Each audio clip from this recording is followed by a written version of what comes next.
how to find qualified companies to close for. There are two main paths when you are a remote closer, and then you're gonna find companies to close them, to let you close for them. There are two main paths, okay? And type 1 are the businesses. They are actively recruiting. Okay, they are actively recruiting. How do you know? You see them make recruitment posts. You see them on job boards. You see them asking for recommendations. They are usually very direct when it comes to declaring that we need closers, we are hiring, right? You see them in Facebook groups all the time. You see them on job boards. You see them posting on their own page. If you don't see them, okay, I see them on my feed every single day, like 10, 20 of them per day at least, okay? If you don't see them, that means something is wrong with your audience growth and branding. Okay, your audience growth and branding. So be sure to check that module out to understand what I'm saying. So the signs and symptoms of businesses who are type 1, who are actively recruiting, they need someone immediately, otherwise they're gonna start bleeding leads and sales. The signs and symptoms are very obvious and very direct. Now, what about the signs and symptoms if they are qualified? Okay, I'm gonna explain in detail what qualified means, but for now you just need to know when I say qualified, they need to hit what I call the criteria. Write this down. They need to meet what we call the criteria. So many closers have so much trouble, not because they don't work hard, it's because they don't understand, or they are not adhering to the criteria. And a lot of times when I look deeper into their problems, all they need to do is to understand the criteria, and all their problems will go away. Okay, so please write this down, and I'm going to go into detail in a while. I want to address type 2. Type 2 is a little bit more indirect. It's a little bit more tricky. Why? Because these are businesses who are not actively recruiting yet, for a variety of reasons. Maybe it's because they don't trust outsourcing their leads and sales due to some limiting beliefs. Maybe they are not mentally prepared to scale with their team and hire a new setter or closer. Maybe they have had some bad experiences with other setters and closers. Maybe they just didn't think of it. Maybe they don't realize that it is time to hire a closer. And all these maybes that I'm talking about, I'm referring to the businesses who are qualified. Once again, this is so important. They are qualified when they meet the criteria. If they don't meet the criteria, they are not qualified. Okay? Both types are great to close for. Both have their pros and cons. Those who are actively recruiting, usually they are ready for closes. Usually they are more aggressive. Usually they are very success and KPI oriented. So once you join these kind of teams, they have done this before. They have scaled. They have hired closers. They know what they are doing. And because they know what they are doing, they have SOPs ready for you. They have trainings ready for you. They have guidance and support all ready for you. When I join these teams, I would always feel very secure and very protected and very nurtured, because whatever I need, they have trained closers before, they have hired closers before, and they know how to close themselves. So once I'm in the team, I'm like, wow, there's so many people I can model after. There's people I can learn from because they already know how to do this. So these are the pros. Okay, now the cons is they are very success oriented. That's why they are so optimized. They are very KPI oriented. That's why they are so optimized. Now, personally, I don't see this as a con.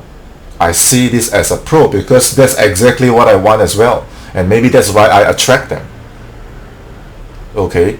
It's only a con is either if you are new, or either you don't feel confident yet in your setting and closing skills, and so you join this team and they are like A plus, A minus grade companies, and you're not exactly there yet. So you feel overwhelmed by the pressure, you feel confused, and then you cannot hit your KPIs consistently, and then the pressure gets to you, they fire you, you get demoralized. Hey, it happens. Okay, this is part of the learning curve, and I want you to embrace it. Okay, I want you to go through the failure, go through the rejections, go through the pressure, and most importantly, you gotta bounce back. Okay, these experiences are priceless. Okay, and it is part of the game. Now, type 2, the pros and cons. These businesses are not as optimized, right? Because they haven't really done this before. They don't even know if they should do this. But they are ready and they are qualified, right? It's just that they are new to this as well. I remember one of the companies I joined, the influencer told me directly, hey, you are the first closer I've ever hired. So I don't exactly know how to do this. And she was very open with me. She said, I have no idea how to do this. I don't know how to lead you. I haven't hired a closer before. I don't have any SOPs or whatever. So we got to figure this out together. And I loved it. Why? Because as long as they have a good offer, and she had a phenomenal offer, she had already closed a lot of them. Being the first closer on a team that is like B plus and ready to go to A minus, it gives you so much space, so much creative freedom, so much independence, right? So much room, to implement systems, to find things you can improve, to optimize their trackers, their leads and their sales, things that you're already doing in this program. You can actually help them with those things. You'll be surprised that a lot of the things that you have learned in this program, a lot of influencers and business owners don't even know how to do. But because you are a specialist and they can appreciate that, because they have to focus on their marketing, delivery, coaching, okay, they are burnt out, they are spent, they don't have the time to do what you specialize in. So they might not be as optimized as the type 1s, but there's a lot of more freedom, a lot more communication, a lot more work. Hey, let's work together, let's understand each other, let's help each other. It's a different vibe, it's more enjoyable. And the downside is in terms of the volume and the KPIs and things like that, they might not be as optimized, so you might not be making as much money initially. But hey, if you are the one that helped the type 2 get to the next level, just like how I helped Mark or I helped Sabah, who do you think they're gonna engage as their sales director and their sales trainer and their sales coach when they scale? You will always be at the top of the team. You will always be the number 2 because you were there with them in the trenches right in the beginning from day one. So you grow with them, they trust you, they see you as a internal leader on their team. So the trouble is, a lot of closers, they join these teams and they have a great setup. They are ready to scale with these type 2s, but then they complain. They point out what's not working. They point out the flaws and the weaknesses. Hey, you are a problem solver. All you need them to have is a proven high ticket offer, and the rest of it is your duty. As long as this is a sales related thing, that's your department. Okay, so if they have a good offer, don't complain, don't point out their weaknesses. No business is perfect. Every business owner, every setup, every team will always have their strengths and their weakness, you are probably never gonna find a perfect all-star team, because no human is perfect, right? Everyday businesses are looking to solve problems, improve themselves, put out fires. So you can either have a mentality of, I'm going to turn every problem into a opportunity. I'm going to turn every obstacle into a chance for me to grow and improve as a sales leader. You can either see yourself as an agent of growth, or you can be like the other closers and say, oh, their setup is weak. Oh, their leads are not optimized. Oh, their this is not good. Okay, all you need them to have is a proven high ticket offer, and leads and sales, okay, that's on you. You got to see that as your responsibility. Don't blame. The more ownership you take, the more problems you solve, the more money you make. Is that clear? Okay, which one do you want? I think the answer is clear. So both type 1 and type 2 are very, very enjoyable to close. Okay, type 1 is all the volume, type 2 has all the opportunity. Both ways work. Okay, all you need them to be is to be qualified. They must hit the criteria. What is the criteria? It's very simple. All they need to have is a proven high ticket offer. What does that mean? Go and look at their client success testimonials, their case studies, their happy client interviews. Listen to them and discern for yourself, is their offer, their solution, their service, their coaching, whatever they're selling, is it actually good? And more importantly, is it actually validated? Have they sold like 5, 10, 20 copies of whatever they want you to sell? And after they sell, are the clients happy? Are they fulfilled? Is the delivery properly fulfilled? Are they congruent? Do they have integrity? Okay, these are all the things that goes into values. Because I know closers that they find a high ticket offer that sells, but after they join, they realize that, oh, the influencer isn't exactly ethical, or they are not congruent, or they are saying one thing but they do another, and the clients are not getting what they were promised, and I don't feel happy, my conscience is affected when I sell for these kind of people. Hey, then they have broken the criteria. And a lot of times I see closers join teams that don't have a proven high ticket offer, or there's something wrong with the values of the people in the team. Now I can't say it's wrong, I can only say it's not aligned. Okay, it's not aligned, and they don't leave, and this is, I'm talking like weeks and months, sometimes even years, and I don't understand why. They're not leaving the team. And when I ask them, hey, they don't have a proven high ticket offer, they're telling you to wait, be patient, we are building something, we are getting this done. No, you are going to be a leader on the team, you are going to get leads, you are going to get sales. Be patient. Next month we're going to have this, next month we're going to have that. And then I check in like month after month, and sometimes the whole year, more than 1 year pass, and then the closers still tell me, oh, they told me to wait. And I'm like, huh? Why are you still in the team? And then because, oh, they promised me this, they promised me that. Okay, they promised you all these things. Now in the meantime, can't you find other stuff to do? Oh no, they promised me I'm going to be a leader, and Sean, if I leave, I'm not going to become a leader. If I leave, I'm not going to get all these things they promise.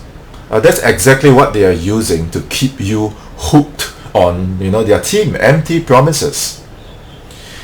If you fall prey to that and you believe in them, okay, that is a choice, that is a risk that you have to decide for yourself. Okay, personally, what I'll say is never be afraid to leave, especially if the values is not there. You have to leave. Why?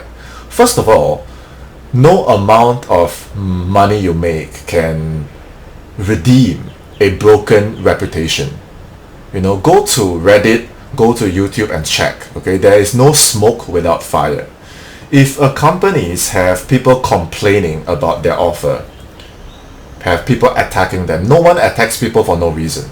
Okay, usually it's because these companies made certain promises and then they didn't fulfill, leaving people to feel the rage and the motivation to go attack them. So there's no smoke without fire. And can you imagine if you as a closer, you get associated with these companies, what's going to happen to your brand? I mean, if your paradigm is even like them, what does that mean for your future as a closer? Can any career be built upon principles of no integrity, no trust? Can any relationship be built upon principles of dishonesty and lack of integrity and incongruence? Okay, now this is transcending beyond business, because no human principle, okay, can stand upon these kind of things. Okay, that's one thing. Okay, that's about the values. And then if you are helping them to cold call, run their email, manage their Facebook group, handle their inbox, like you're doing VA level work, and you're having to do research, you're having to help them run their team meetings. Basically, you are, doing everything for them. And then you are not being compensated in any way, shape or form. Okay, if you tell me that there's something you are learning, I can understand that. Okay, but you got to know the difference between getting what you are deserving of, okay, matching your value as a professional, versus, it's a fine line, okay, actually no, it's a very obvious line, okay, versus being abused, versus being taken advantage of, versus being manipulated, versus being hooked again and again and again. Okay, why you let that happen? Okay, you have value. Okay, don't be afraid to leave. Why? Because you can always go somewhere else and make yourself better and find higher frequency people, higher frequency teams, book calls and close deals. They are just, one click away, one Excel sheet away, 1 week of prospecting and booking interviews and doing your thing. You can do it. Okay, so trust yourself and don't get attached. Why? Because the moment you're attached, you send a message to the universe. You're sending a message to your subconscious that I can't do it. That's why I need them to keep stringing me along, because actually deep down I don't believe that I will get a better opportunity. These are all limiting beliefs. So my message to you is to wake up, trust yourself, okay? Trust in your ability to study, trust in your ability to implement, trust in your ability to grow and succeed, okay? You can do this. Always touch your heart, man. Touch your heart and believe in your own brand, believe in your own ability, okay?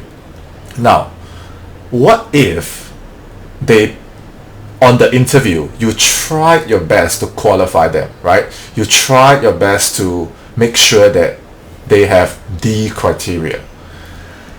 And then you join the team, and then afterwards you realize that they weren't exactly what they marketed themselves in the beginning. What happens then? Now, first of all, you always have to check for leadership by example, okay? They should not be telling you to do what they can't do themselves. Okay, otherwise they are not ready for a closer. In a team, they must always be able to guide you, to train you, to give you SOPs, to help you troubleshoot. I'm not saying they have to babysit you. I'm saying they have to lead by example. Now, unless of course you're super experienced, then you can lead them, right? But in the case where they promise stuff and then it's not as promised, you have 14 days to verify what's happening. Please, if in the 14 days you realize that, oh my god, they are totally not having the criteria, communicate. Okay, tell them, hey, no hard feelings, this was a trial period for you as much as it is for me, and after 14 days I have to be upfront. I don't want to waste your time. Okay, it's not a fit. Okay, and you can do the whole breakup thing. It's not you, it's me, right? You can give some excuse or whatever, but I want you to leave. Okay, leave and go cycle into better teams and better opportunity. If you believe in yourself, you will attract a team that is a match with your paradigm. We are always attracting ourselves. Okay, so make yourself good and attract better teams. action steps for this module, I want you to go to Google Sheet, okay, and start what I call a influencer tracker. This is important, okay, an influencer tracker. In this tracker, there's going to be two lists.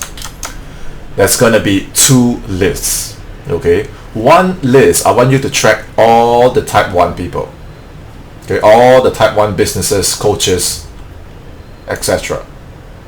The second list, I want you to track all the type 2 opportunities. Okay, who are they? They are your prospects.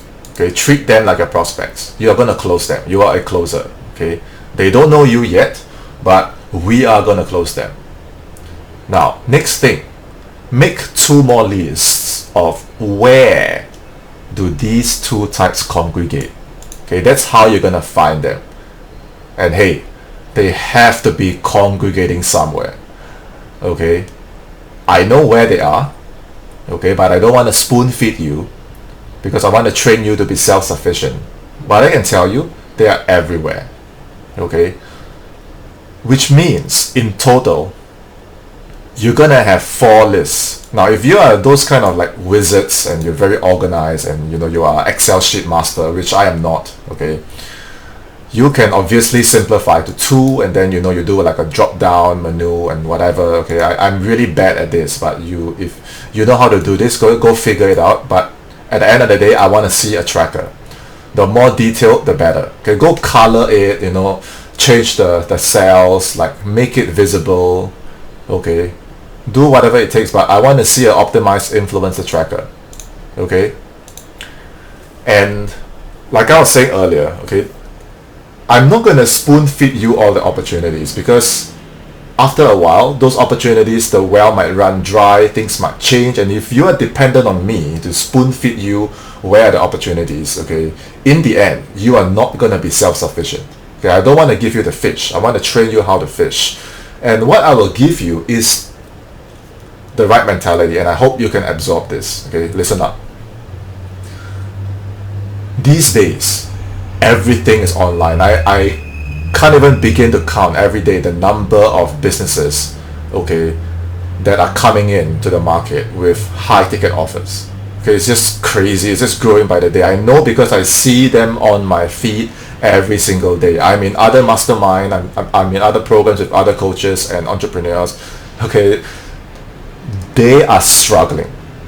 Now, of course, when they present themselves to you, they are like, they are influencers, they are business owners, they have this halo around them, right? They are like glowing with charisma and charm. Okay, but what you don't see, because I'm in similar programs as them, we are being coached as well.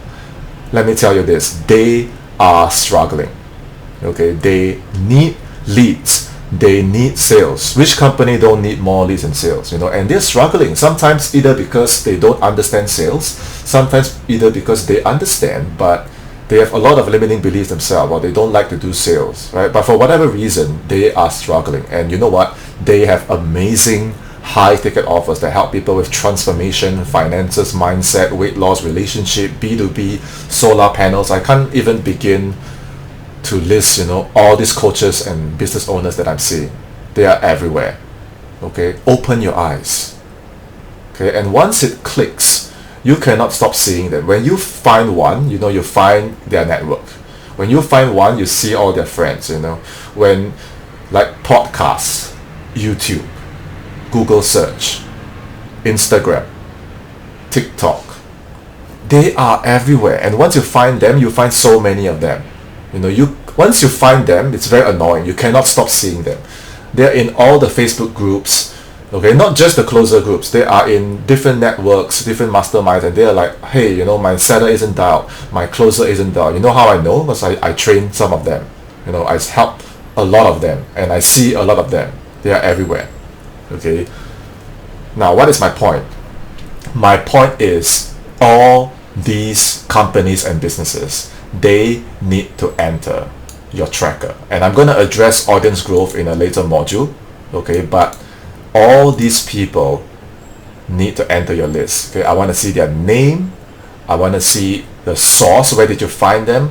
I want to see notes. I want to see when did you schedule the first interview. I want to see what are their problems. I want to see what are their offers. Like, the more detailed your tracker is, the better.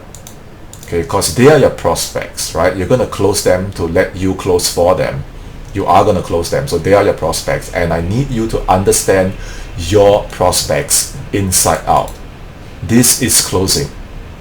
Okay, if you cannot close your influencer, you cannot close your prospects. Okay, so this is a mentality. Okay, and I want you to get good at hunting for them, at consolidating them, at tracking them. Okay, the more detailed your tracker, the better. The more your lists grow, the better. Okay, I hope this message is loud and clear. Okay, so go get started immediately with your influencer tracker. Okay, it doesn't have to be perfect. Don't overthink it. Just start one. Okay, and then bookmark it, and then go back to it every single day. Before you go to the next module, your tracker should be up. Okay, so go get it done. Okay, do it your style. Okay, and once that's done, I will see you in the next module.